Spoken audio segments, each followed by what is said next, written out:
Olá, eu me chamo Ayub e eu faço a internet funcionar. Mas apesar disso, eu não acesso ela como um todo.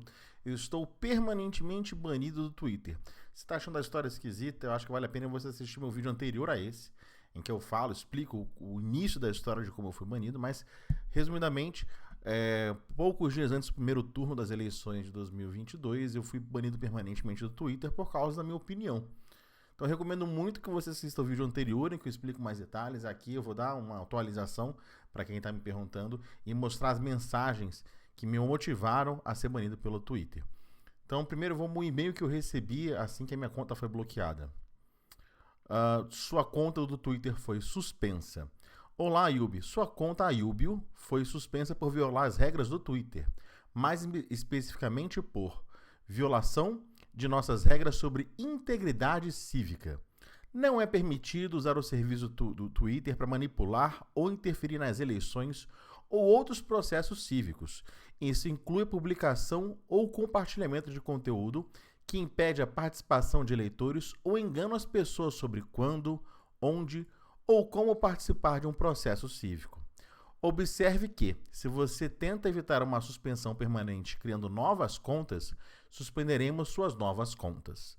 Se quiser contestar a sua suspensão, entre em contato com a nossa equipe de suporte, e foi isso que eu fiz. Eu entrei em contato com a equipe de suporte poucos minutos depois que eu fui suspenso. Já vou mostrar para vocês as mensagens que motivaram essa minha... Quando eles falam suspensão parece que é algo temporário, mas eles falam em suspensão permanente, que é um banimento, né? Eu fui banido do Twitter. E eu escrevi linhas gerais, até de um certo jeito com pressa, que foi um pouco chocante essa experiência para mim. E eles me deram a resposta que eu vou mostrar aqui para vocês. Cadê a resposta? Então tá aqui com o ID do chamado. Your account is suspended or locked. Olá, estamos escrevendo para informar que sua conta foi permanentemente suspensa devido a violações múltiplas ou recorrentes de nossas regras. Eles estão falando isso em múltiplas porque, de fato, alguns meses atrás, por causa do mesmo assunto, porque eu ter me expressado sobre a urna eletrônica, eles haviam temporariamente suspenso a minha conta. Só que era um jeito bem diferente. Eu continuava conseguindo acessar o site e na primeira vez só a minha mensagem foi neutralizada, foi impedida. Depois, um segundo incidente, eu fiquei impedido 24 horas de postar. E agora eles teriam sido o terceiro strike. Mas nas outras duas vezes, como eu mostrei no vídeo anterior, insisto, se você não assistiu meu vídeo anterior em que eu explico o início dessa história, por favor, assista. Eu tenho sido entrevistado sobre o assunto da urna eletrônica, né? Então tem pelo menos 2 longas entrevistas comigo na internet, no YouTube, sobre a urna eletrônica.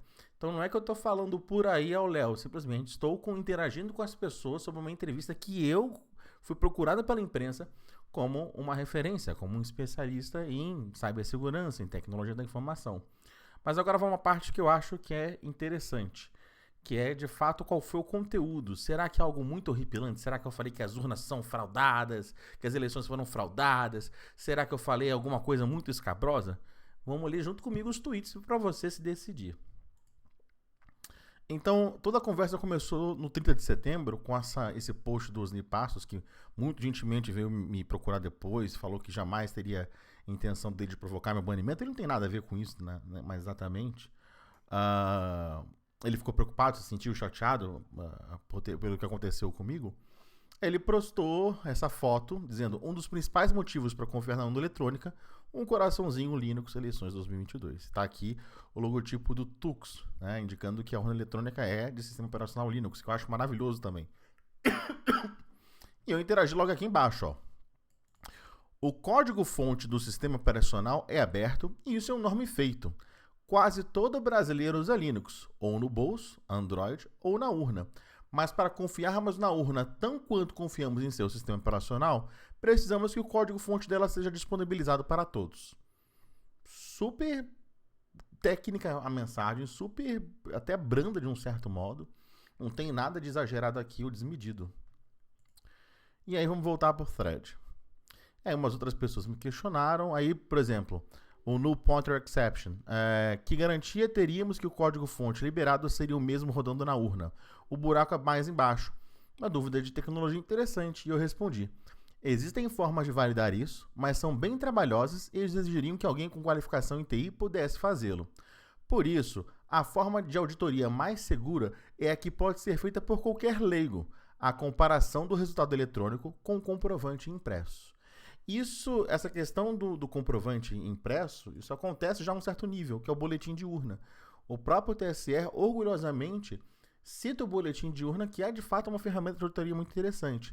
Se alguém fosse fraudar a etapa de somatório dos votos, de totalização dos resultados das urnas, qualquer brasileiro, pelos aplicativos que o próprio TSE oferece, poderia comparar com o boletim de urna que é impresso no local de votação com os dados dos somatórios que tem lá no site do TSE.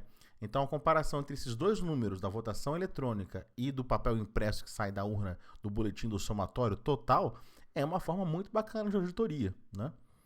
E é a que eu estou citando aqui. E aí, mais pessoas continuaram interagindo comigo. E aí, o André Soares disse o seguinte: que coisa, não? Deve ser por isso que existe algo chamado boletim de urna, o mesmo que é impresso ao final de cada sessão e pode ser tranquilamente checado na apuração final. Concordo. O que vocês querem mesmo é um meio político de validar a compra de voto, o que não faz nenhum sentido. Se você acha que o comprovante do voto impresso tem a ver com compra de votos, você não sabe o que é comprovante impresso do voto. Depois eu vou passar uma bibliografia aqui para você se informar. Mas, só para resumir aqui, nenhuma proposta feita por acadêmicos brasileiros sobre esse processo sugere que alguém saia com algum cupomzinho, papelzinho da sessão eleitoral. Tá? O eleitor não leva um papel para casa. Tá? Isso nunca foi proposto, isso é um delírio. E aí eu respondi ele: o boletim que você cita não nos protege de uma fraude. O software ou o hardware pode ser adulterado para mostrar um resultado na tela, mas registrar outro em memória. Esse boletim confirmará a fraude em vez de detectá-la. Consegui te explicar o problema? Perceba que eu estou tentando me oferecer para explicar o problema de cibersegurança para o cara. Que o que ele acha que dá segurança a esse tipo de fraude, na verdade confirma. Se a urna for adulterada em hardware ou software para registrar um voto na memória, para mostrar um voto em tela e registrar outro na memória, o boletim de urna não vai mostrar essa adulteração, ele vai continuar mostrando 100 votos para fulano, mesmo que esses 100 votos tenham sido em parte desviados.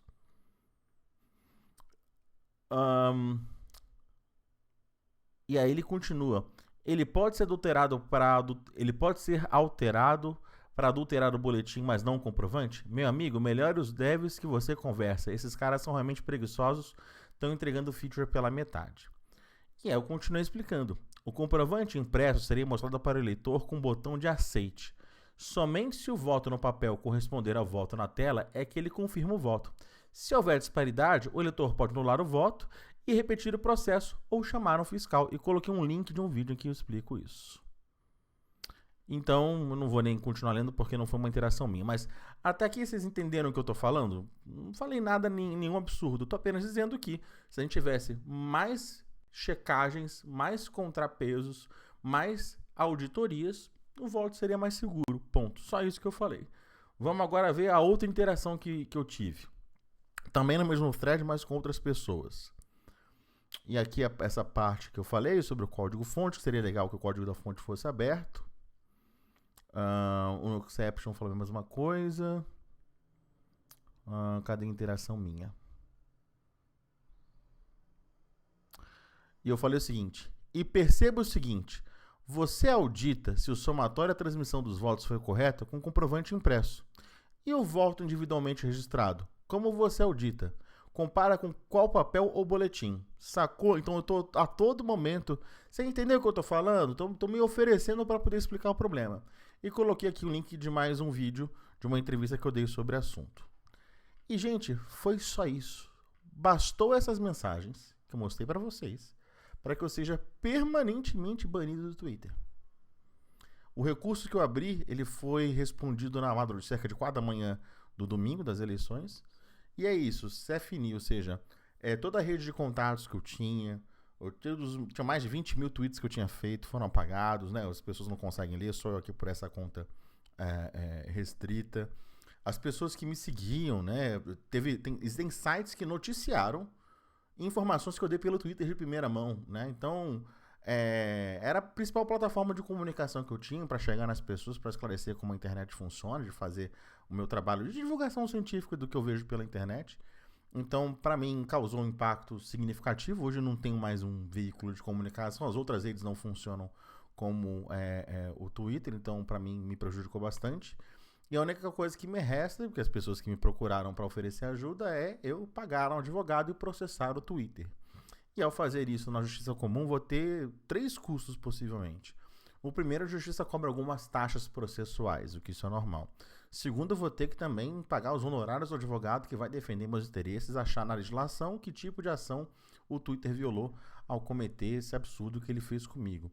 E em terceiro, que é a parte que mais me preocupa, eu diria, que se eu perder a causa, a Justiça pode me condenar a algo chamado sucumbência. Como eu teria arrastado para o judiciário, criei custos para uma outra parte que não fez nada de errado, caberia a mim arcar com parte dos custos de advogado dela, ou seja, eu teria que pagar uma parte dos custos que o Twitter teve com os advogados deles, que certamente não serão nem poucos advogados e nem muito baratos.